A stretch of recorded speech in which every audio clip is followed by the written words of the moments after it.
Untuk Mas Arif kan tadi bertanya pada jurnal ini permasalahan apa sih yang timbul dalam menganalisis ya. Untuk kendala di sini itu lebih ke cara kita dalam melakukan analisisnya, Mas. Jadi ada tantangan tersendiri di mana kita menggunakan adjoint solution. Perlu Mas ketahuin, di bagian bawah sini nih, di paragraf terbawah, di situ tertulis, Mas. Di samping itu, metode adjoint masih jarang digunakan untuk menganalisis fenomena pada VAWT. Karena untuk sebelum-sebelumnya, untuk metode adjoint ini lebih ke arah ke horizontal aksis wind turbine, Mas. Gitu. Jadi untuk skala global, untuk permasalahan jurnal ini lebih ke tantangan dalam menganalisis menggunakan adjoint solution. Bagaimana, Mas? Ada pertanyaan kembali? Berarti yang biasanya dipakai di yang horizontal, dia mencoba untuk pakai di VAWT gitu ya, Mas ya?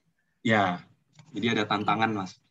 Oke, siap. Terima kasih, Mas Akbar. Ya, terima kasih, Mas, atas pertanyaannya. Mungkin dari teman-teman yang lain ada pertanyaan kembali.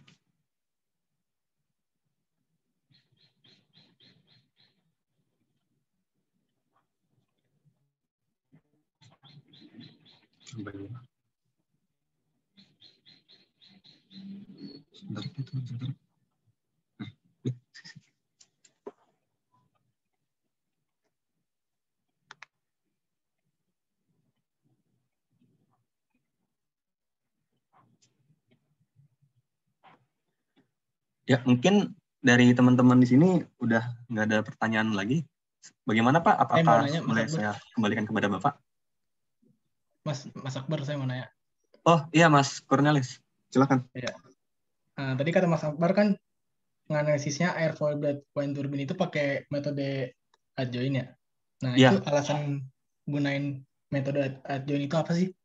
Terus bisa gak sih gunain metode yang lain? Kayak misalnya turbulent, epsilon, table atau apa? Oh, ya. Ya. Terima kasih, Mas, atas pertanyaannya. Terima kasih juga, Mas Akbar.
Ya, untuk Mas Milan, saya ingin menjawab sebelumnya.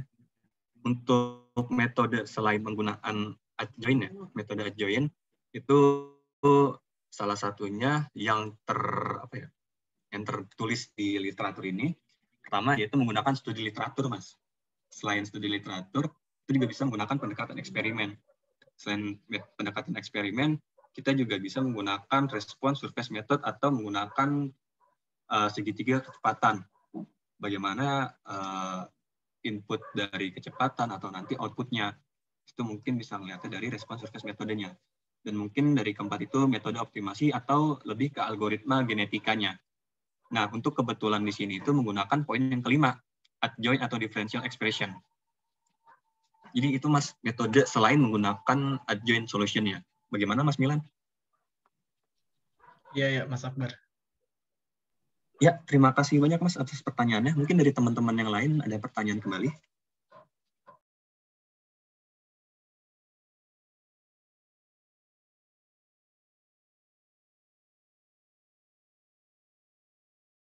Makasih banyak Mas Akbar.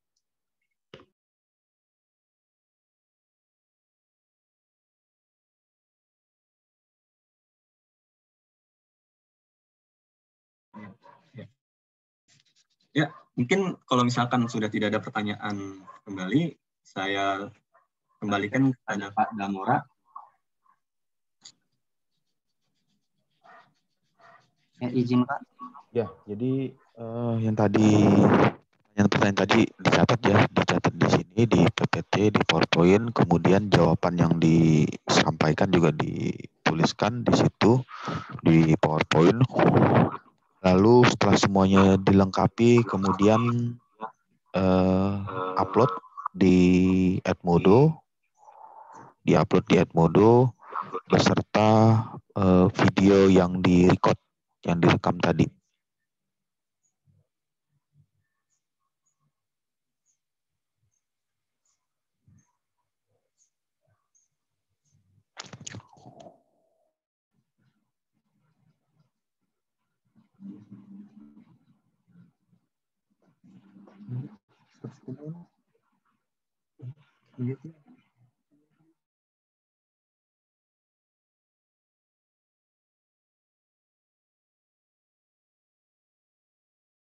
Kemudian bisa ditutup ya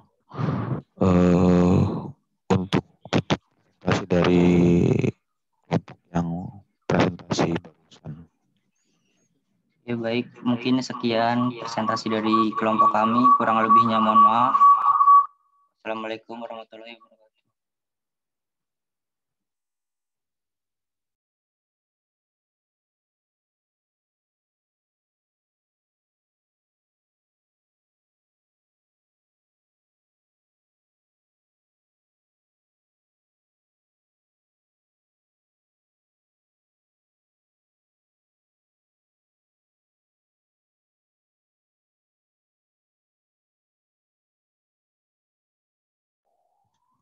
Dan di layarnya sudah berubah untuk di share screen-nya tampilannya.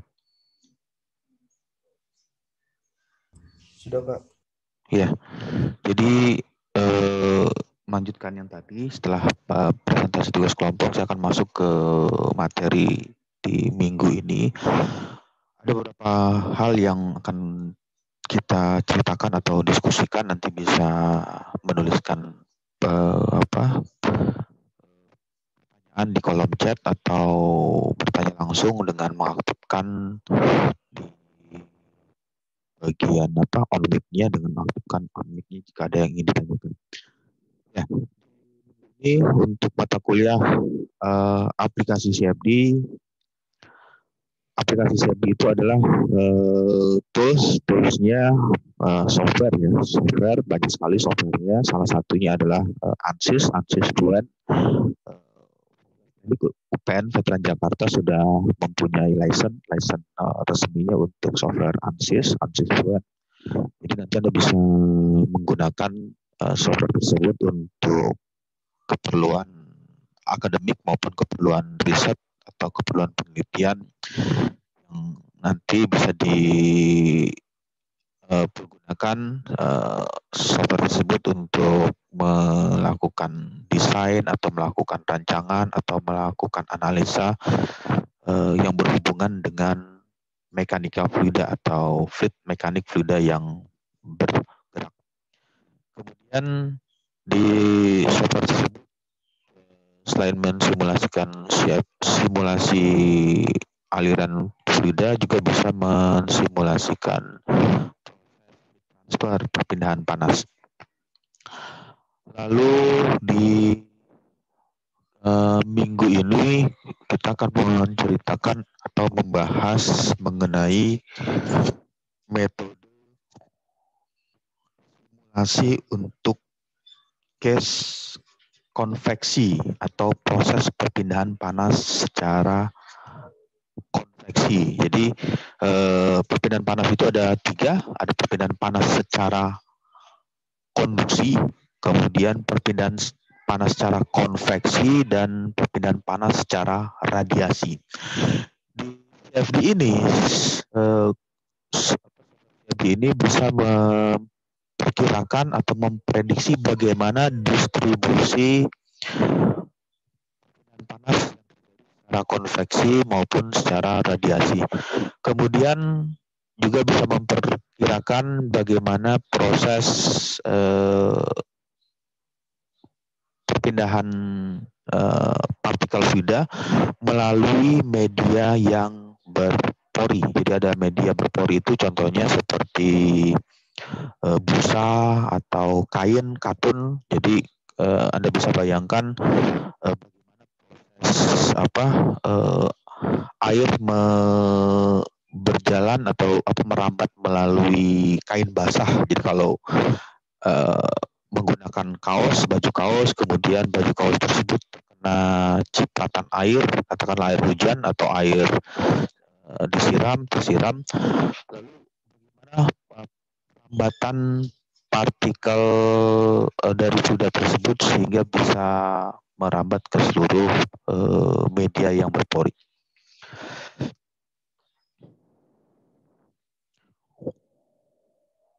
Ya, ini hanya pengantar yang mungkin sudah pernah di slide-slide sebelumnya. CFD itu banyak sekali penggunaannya atau kegunaannya bisa dimanfaatkan. Ini di bidang aerodinamika untuk memperkirakan berapa bilangan Mach number. Jadi pada saat ingin merancang pesawat terbang yang dengan kecepatan hampir mendekati kecepatan suara, itu bisa diperkirakan desain wings-nya atau desain sayapnya seperti apa, lalu bagaimana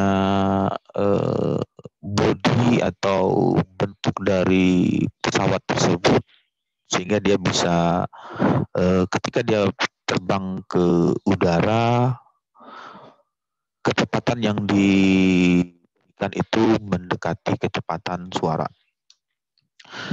Kemudian bagian lagi ini adalah proses mixing atau proses pengadukan turbulence kinetic energi. Jadi bisa dilihat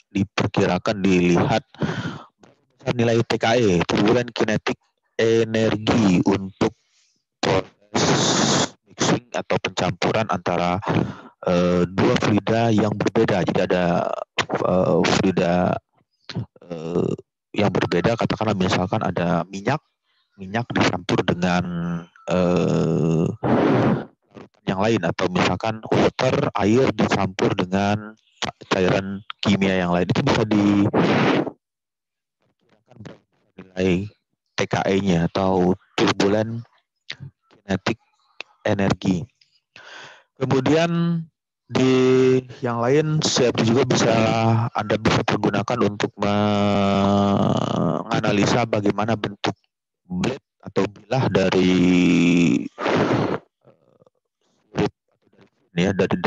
bilah ini, dari baling-baling, nilai tekanan pressure yang dialami oleh bilah tersebut ketika dia berotasi pada rotasi RPM, 2000 RPM, 5000 RPM, bahkan sampai 10.000 RPM. Itu bisa bagaimana nilai kecepatan, kemudian nilai tekanan yang dikeluarkan oleh sistem tersebut. Lalu yang lain ini ada proses velocity untuk saluran di pompa sentrifugal.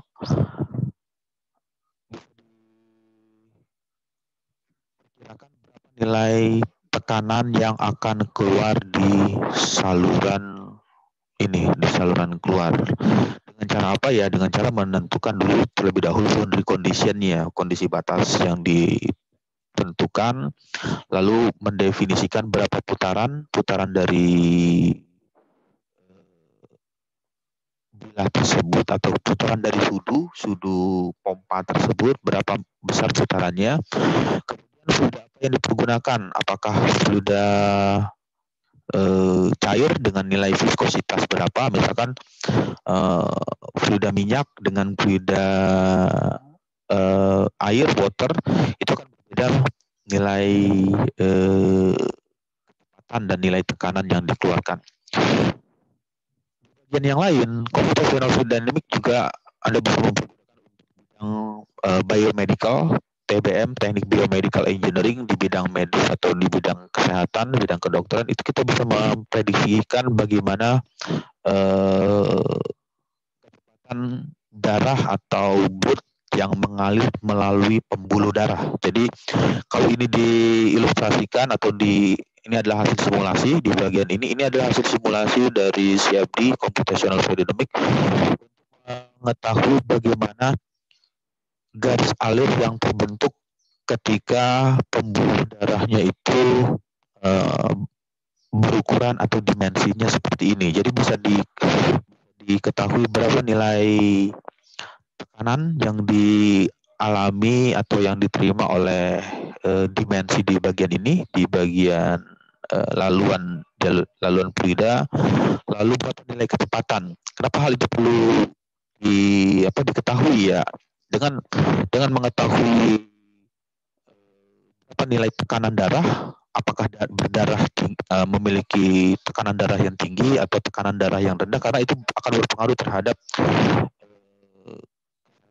jadi dengan tekanan sekian normalnya orang memiliki tekanan darah yang normal dengan orang yang memiliki tekanan darah tinggi atau memiliki high pressure untuk tekanan darah di pembuluh darah, itu akan berpengaruh terhadap kesehatan dan lain sebagainya. Nah, inilah yang bisa juga dilakukan oleh CFD. Kita bisa memperkirakan atau mengetahui kondisi tersebut. Lalu di bagian yang lain banyak sekali, ini adalah proses simulasi untuk LES. LES itu ada singkat ya, LES, Lab ED Simulation. Jadi ini Lab ED Simulation, proses simulasi CFD menggunakan drawing atau gambar yang dimodelkan adalah gambar 3 dimensi. ED Simulation ini adalah model matematik. Jadi kalau nanti masuk ke Fluent, software Fluent, bukan saja di menu help ya, di menu help Fluent, keywordnya, kata kuncinya LAS ED Simulation, nanti akan keluar model persamaan matematika untuk model LES tersebut. Jadi nanti bisa diketahui bagaimana software atau itu menghasilkan atau memprediksikan hasil simulasi tersebut dengan model matematika ED Simulation Flow. Ini adalah hasil dari simulasi CFD, bisa dilihat di bagian ini. Ada domain atau mesh yang bergerak naik turun. Ini adalah katup buka dan katup tutup. Lalu di bagian ini keluar kontur kecepatan velocity. Jadi dengan satuan meter per second bisa diketahui kecepatan maksimum itu berada di zona mana atau di daerah mana kritisnya. Yang paling maksimum ternyata keluar di bagian ini. Jadi ini adalah zona yang menghasilkan nilai kecepatan maksimum. Kemudian yang ini adalah simulasi untuk media berpori. Media berpori yang tadi seperti busa spon atau kain katun, kain baju, itu adalah media berpori. Kemudian kasur tidur, spring bed itu adalah media berpori karena memiliki media yang memiliki pori-pori. Jadi, nah di pori-pori tersebut karakteristiknya akan ya. Jadi kalau diperhatikan, kenapa minyak tanah atau kalau dulu kan memasak itu menggunakan kompor ya, atau minyak tanah yang menggunakan sumbu kompor, sekarang menggunakan gas. Nah dulu yang zaman teknologi sebelumnya, bagaimana minyak tanah bisa merambat ke atas padahal ada gaya gravitasi. Jadi sumbu kompor dicelupkan di dalam tangki minyak tanah, kemudian ditunggu dalam perhitungan berapa menit, 5 menit, lalu minyak tersebut akan merambat ke atas permukaan sumbu kompor. Nah, kenapa hal itu terjadi ya? Karena medianya adalah media berpori. Tapi kalau misalnya medianya bukan media berpori, ya jelas akan mengalami kendala naiknya naiknya minyak melalui media yang tidak berpori. Lalu yang lain sudah banyak bisa juga digunakan untuk HE, heat exchanger. Nanti Anda bisa memprediksikan atau memperkirakan bagaimana distribusi kecepatan yang terjadi di dalam heat exchanger dengan fluida yang berbeda, lalu memperkirakan nilai tekanan yang keluar di bagian ini ada, misalkan ini adalah saluran masuk, ini adalah saluran keluar, saluran masuk 1, ini saluran keluar 1, saluran masuk 2, saluran keluar 2. Berapa nilai tekanan yang terjadi di saluran keluar tersebut. Kemudian selain memperkirakan nilai tekanan, juga bisa memperkirakan hasil atau mencari berapa nilai distribusi temperatur, karena ini adalah HE, heat exchanger. Prinsip dari heat exchanger adalah ada dua fluida yang mengalir dengan temperatur yang berbeda. Jadi ada temperatur tinggi, kemudian ada temperatur yang rendah. Karena ada selisih temperatur atau delta T,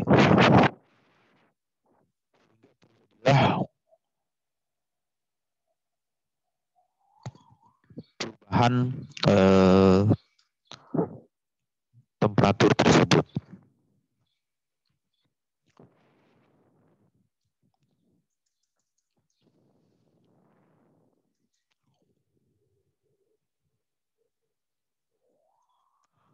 Ya, balik lagi ke materinya. Ini adalah mengenai konveksi. Jadi proses perpindahan konveksi itu adalah perpindahan panas dari fluida panas ke bagian yang dingin dengan proses adanya mixing atau adukan.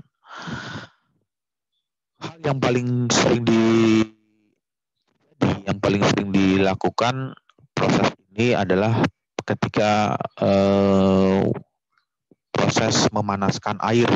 Jadi proses perpindahan panas secara konveksi itu bisa dialami atau bisa dilalui ketika melakukan perpindahan panas dari sumber panas. Di sini ada sumber panas, nyala api. Nyala api menyentuh dinding dari panci atau dinding dari wajan atau tempat bejananya. Ada proses perpindahan panas secara konduksi dari dinding tersebut. Kemudian perpindahan panas konduksi kontak atau bersentuhan dengan fluida cair, lalu fluida tersebut mengalami atau mengalami proses vorticity atau proses pengadukan. Nah, karena proses pengadukan itu dari panas, dari temperatur yang panas ke temperatur yang dingin. Karena prinsip dari perpindahan panas adalah temperatur yang tinggi akan memberikan suhu ke temperatur yang rendah. Nah, temperatur yang rendah berada pada awal atau berada pada bagian permukaan saluran.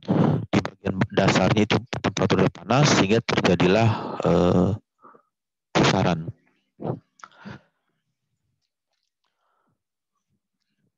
Kemudian ini adalah untuk perpindahan kalor secara konveksi. Itu adalah laju perpindahan kalor dengan satuan watt. Kemudian Q itu adalah kalor dalam satuan joule. T ini adalah waktu, berapa lama waktu yang dibutuhkan, berapa lama waktu yang diperlukan menjadikan fluida tersebut mendidih atau mengalami titik didih. Kalau yang dipergunakan adalah fluida water. Lalu setelah itu diketahui nilai konveksi panas, luas penampang, dan perubahan suhu. Nah, CFD, Computational Fluid Dynamics, bisa melakukan itu. Artinya bisa mencari berapa nilai distribusi panas yang terjadi di dalam ini atau di dalam bagian ini.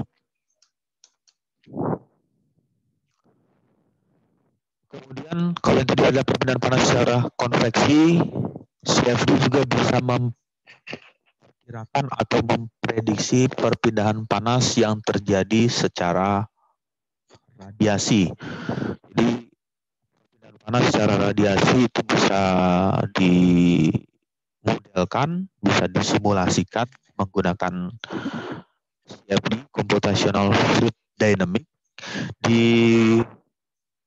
bagian ini untuk perpindahan panas secara radiasi, perpindahan kalor dalam bentuk gelombang. Jadi perbedaan antara perpindahan panas secara konveksi dengan radiasi, kalau radiasi tanpa menggunakan media, jadi proses perambatan panasnya itu merambat melalui gelombang elektromagnet, sehingga radiasi dapat melalui ruang. Apa ya contohnya?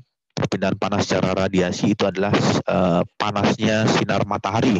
Jadi sinar matahari bisa sampai ke bumi, itu adalah proses perpindahan panas yang terjadi secara radiasi. Jadi panas tersebut merambat melalui media gelombang elektromagnetik. Ini bisa dimodelkan menggunakan CFD. Di bagian ini untuk model matematik sederhananya ini masih teori sederhana sekali. Untuk perpindahan panas secara radiasi seperti ini, P sama dengan Q per T atau dituliskan dengan notasi seperti ini.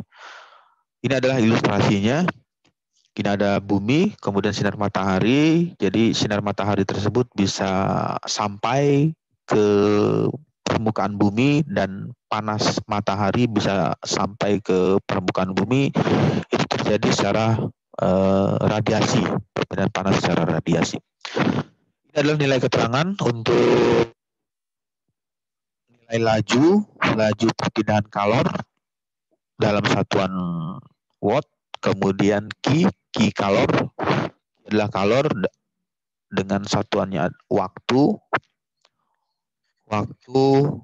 panas per satuannya detik. Jadi berapa besar nilai kalori yang diterima oleh permukaan bumi dalam waktu 1 detik.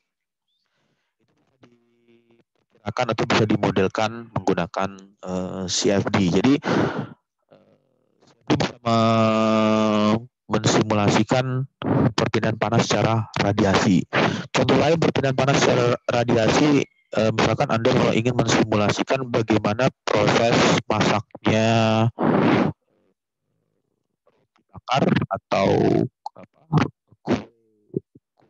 kue masak, letakkan di dalam oven pemanas atau di dalam microwave, itu ada perpindahan panas secara radiasi. Jadi panasnya di objeknya yang ingin dipanaskan diletakkan di dalam oven tersebut, kemudian yang ingin dikeluarkan berapa nilai kalorinya dalam waktu 1 detik. Bagian ini akan dipanaskan dengan waktu misalkan 5 menit. Ya, 5 menit berarti 5 dikali 60 berarti 300 detik. Jadi dalam waktu 300 detik akan menerima kalori seberapa banyak nilai tersebut. Dimodelkan menggunakan CFD. Jadi dengan CFD bisa memperkirakan kalau ingin mensimulasikan pemanas roti atau pemasak roti bakar atau kue bakar atau kue masakan, dimodelkan dengan CFD. Jadi bagaimana proses distribusi radiasi yang terjadi, lalu jika medianya itu atau materialnya misalkan memanaskan bolu dengan donat, apa perbedaannya? Ya, dalam hal sisi bentuk. Yang kalau donat berbentuk lingkaran, cincin, kalau bolu berbentuk bulat. Nah, bagaimana proses radiasinya, perpindahan panas secara radiasi? Nah, itu bisa disimulasikan dengan CFD. Jadi bisa memperkirakan domain daerah mana yang proses matangnya atau proses masaknya lebih dahulu dengan daerah mana yang proses masaknya atau proses nilai panasnya lebih lama. Itu bisa diperkirakan dari simulasi CFD. Ini adalah contoh sederhana modeling radiation and natural convection. Modelnya seperti ini, gambarnya seperti ini. Oke, sampai sini ada pertanyaan dulu atau ada yang ingin ditanyakan? Saya izin bertanya, Pak. Ya. Saya Rizky Maulana izin bertanya. Yang tadi untuk analisa turbulence kinetic energi itu biasanya untuk mengetahui pengaruh terhadap apa ya, Pak? Ya, yang ini ya. Iya, Pak. Ya.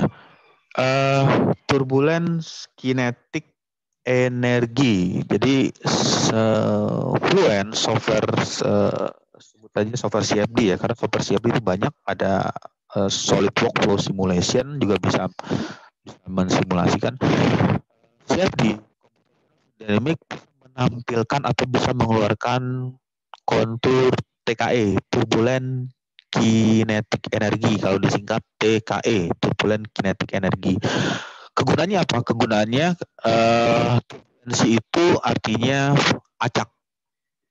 Jadi apa bedanya turbulen dengan laminar? Kalau turbulen alirannya acak, dia alirannya memberikan polanya itu pola random, pola acak. Lalu kinetik energi, jadi menghasilkan energi gerak. Jadi energi gerak yang menimbulkan prinsip acak, menghasilkan gaya menimbulkan mixing atau adukan atau acak. Nah, dengan besarnya nilai TKE, turbulent kinetic energy memberikan hasil atau memberikan energi kinetik atau energi gerak. Kinetik itu adalah energi gerak ya, energi kinetiknya atau energi geraknya menggerakkan atau mengacak dua fluida yang berbeda, misalkan mencampur sederhana, misalkan mencampur sirup dengan air putih, mineral water. Yang pertama dituangkan dulu di dalam gelas itu sirup marjan atau sirup ABC, dituangkan di dalam gelas, lalu